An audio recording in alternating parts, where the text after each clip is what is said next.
I will tell you the easiest way to fix if your downloads folder is not responding.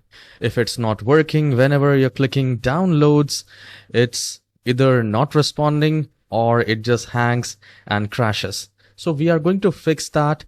So what we need to do here is to go to the PC, this PC, and then go to your C drive, and from there select, or simply just select the downloads folder from the left hand side, and then simply go to properties. Now once the downloads properties is there, we need to go to this location tab and just click on restore default. And the moment you do that, click on apply and OK, and restart the computer. And do let me know in the comment section whether this this step has fixed your problem or not. And if yes, please don't forget to hit the like and subscribe. I'll see you in the next video. Have a wonderful day. Take care.